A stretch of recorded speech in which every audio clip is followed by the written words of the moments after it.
코스트코 김해점이 주촌에 들어서 집값이 상승했다는 이른바 코세권 효과에 대해 알아봤습니다. 창원의 도심공원에 가을을 대표하는 꽃인 꽃무릇이 만개했습니다. 붉은빛 향연이 펼쳐지는 그 현장을 다녀왔습니다. 태풍 흰난로가 지나간 뒤 일주일 사이 태풍이 3개 추가로 생겼습니다. 올가을 태풍은 유난히 위력이 큰데 그 이유를 이슈앤피플에서 짚어봅니다. 낙동강의 녹조 대응과 창원 시민의 안전한 수돗물 공급을 위한 정책 토론회가 16일 창원시 의회에서 열렸습니다.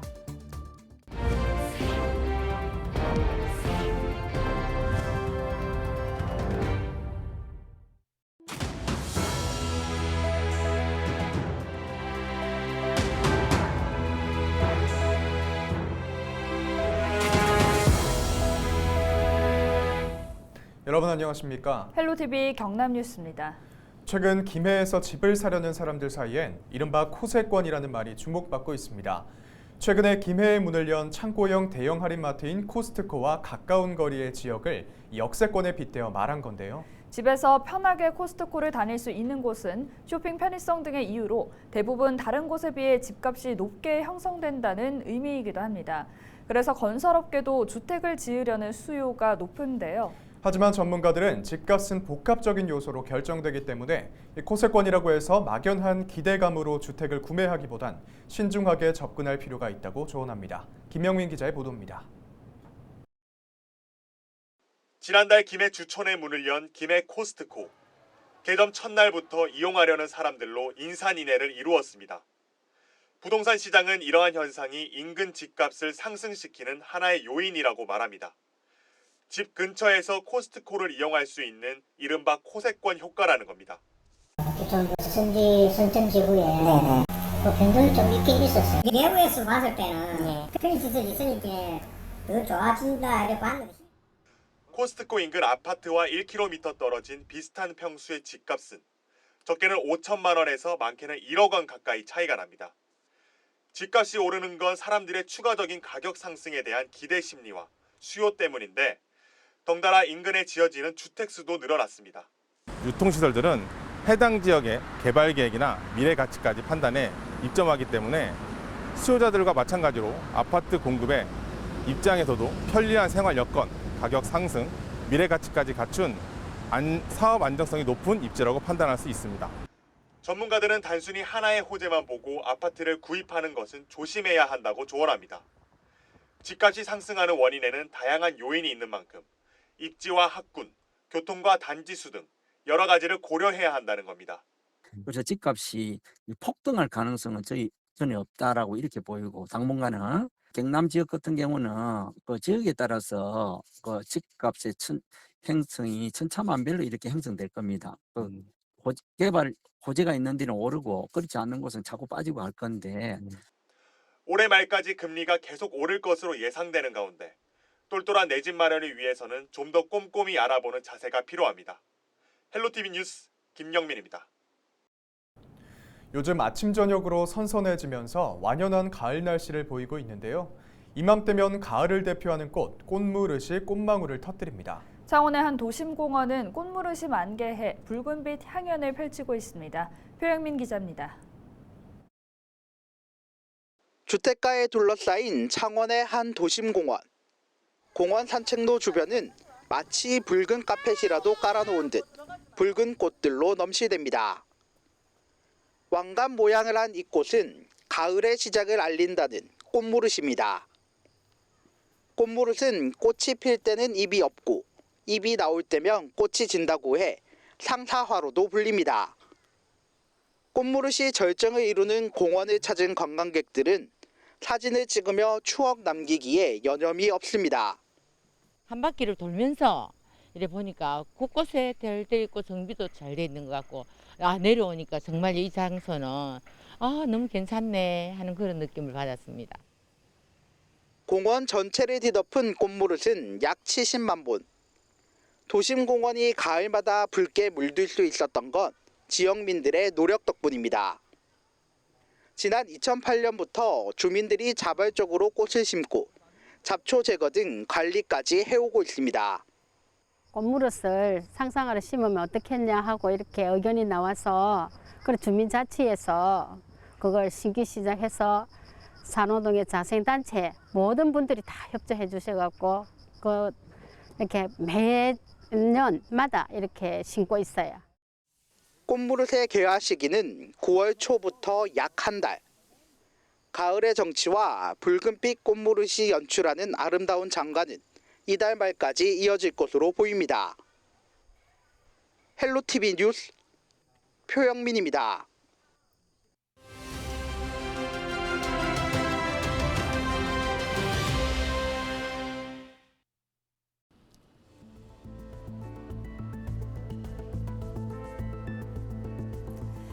지난 14일 밤 9시쯤 서울 지하철 2호선 신당역 여성 화장실에서 살해당한 20대 여성 영무원. 사고를 당한 이 여성은 경찰에 스토킹으로 가해자를 고소했던 직후를 제외하면 별다른 안전조치를 받지 못했습니다. 작년 10월 8일부터 한 달간 신변보호 112 시스템 등록 조치를 받은 것이 전부인 겁니다. 지난해 신변보호 대상 여성이나 그 가족을 살해한 사건이 발생한 이후 여러 가지 제도 개선책이 쏟아졌는데요. 하지만 피해자 입장에서는 보호 조치를 받더라도 100% 안전하다라는 생각은 들지 않고 가해자의 폭언과 협박은 더 크게 느껴집니다. 스토커에게 전자발찌를 채운 뒤에 피해자 근처에 접근하면 바로 알 수 있게끔 법무부나 경찰청이 정보를 통합해서 관리한다는 목소리가 커지고 있습니다. 피해자를 감시하는 것이 아니라 가해자에게 제재를 가하는 방식으로 보호 시스템이 바뀌어야 한다는 얘기인데요. 이 같은 전문가들의 제언, 이제는 반응을 해야 할 때가 아닐까요? 데일리 브리핑이었습니다.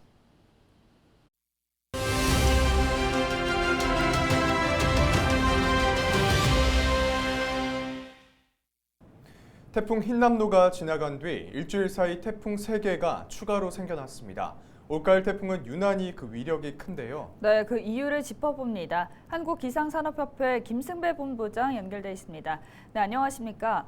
제12호 태풍 무이파가 15일 중국에 상륙했고요. 14호 태풍 남마돌은 한반도를 향해 접근하고 있다는 얘기가 있는데요. 남마돌은 어떤 태풍이고 16일 기준 어떤 진로가 예상되고 있나요? 네, 12호 태풍 무이파는 중국 산동반도를 지나서 중국 쪽으로 이동하고 있는데 우리나라에 큰 영향을 주지 못했습니다. 네. 14호 태풍 남마돌은 현재 일본 남쪽 규슈 섬을 향해 북상 중입니다. 이 남마돌은 18일 밤 그 방향을 동쪽으로 꺾어서 일본 열도를 따라 우리나라부터 멀어질 것으로 보입니다. 따라서 12호 태풍과 14호 태풍이 우리나라에 큰 피해 없이 우리나라로부터 비껴나갈 것으로 전망이 됩니다. 네, 태풍하면 보통 여름에 많이 발생한다는 인식이 있는데 이미 가을이 다가온 지금도 여전히 태풍 걱정을 하고 있습니다. 원래도 가을에 태풍이 많이 발생했나요? 네, 태풍 발생 구역에서는 평균 1년에 26개에서 27개의 태풍이 발생을 합니다. 그 중에 우리나라에 접근에 영향을 주는 태풍이 매년 4개 정도 되는데 물론 한여름인 7월과 8월에 가장 많이 우리나라에 접근합니다. 그러나 최근 들어서 9월에 접근하는 태풍도 8월에 접근하는 태풍 숫자 못지않게 많이 접근을 하고 있습니다. 그 이유는 기후변화에 따라서 태풍 발생 구역의 해수면 온도가 과거보다 높아졌고 특히 올해는 그 태풍 발생 구역의 해수면 온도가 평년보다 2 내지 3도 정도 높아서 11호의 흰남도에 이어서 계속 12호, 13, 14호가 발생을 했는데 당시 12, 13, 14호는 한반도 주변의 기압 배치 때문에 우리나라를 비껴가서 큰 영향을 주지 못했습니다. 그렇군요. 보통 한반도는 큰 태풍과 거리가 멀다고 생각했는데 최근 몇 년 사이 태풍 피해를 보면 더 이상 안전지대라고 볼 수가 없을 것 같습니다. 우리나라가 태풍 영향을 많이 받게 된 이유 어디에 있을까요? 네, 원래 7월과 8월 우리나라에 태풍이 가장 많이 접근했는데 최근 들어서는 9월에도 7, 8월과 비슷한 숫자로 우리나라에 접근을 하고 있습니다. 네. 특히 올여름에는 11호 흰남노에 이어서 12호, 13호, 14호 태풍이 발생을 했는데 한반도로 직접 영향을 주지 못하고 비껴가면서 그 9월 태풍에 큰 영향을 받지 못했는데 앞으로는 이런 기후변화로 인해서 9월에 발생하는 태풍이 우리나라에까지 접근할 가능성이 높아졌습니다. 네, 태풍이 북상하고 있다는 예보가 전해진 만큼 기상 상황 수시로 확인하셔서 피해 없으시길 바라겠습니다. 지금까지 한국기상산업협회 김승배 본부장과 이야기 나눠봤습니다.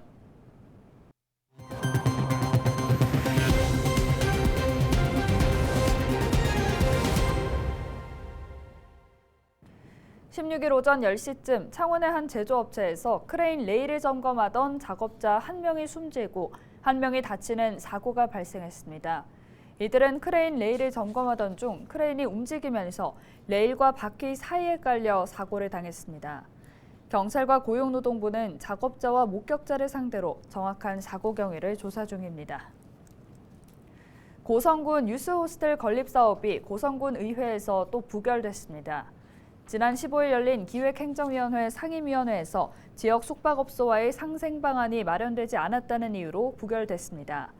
고성군은 지난 2019년 숙박시설 부족 문제를 해소하고자 유스호스텔 건립을 결정했습니다. 총 사업비 240억 원 중 140억 원은 고성 그린파워가, 100억 원은 산업통상부에서 지원받을 계획이었지만 예산안이 부결되면서 실질적인 착공은 더 늦어질 것으로 예상됩니다. 낙동강의 녹조 대응과 창원 시민의 안전한 수돗물 공급을 위한 정책 토론회가 16일 창원시 의회에서 열렸습니다.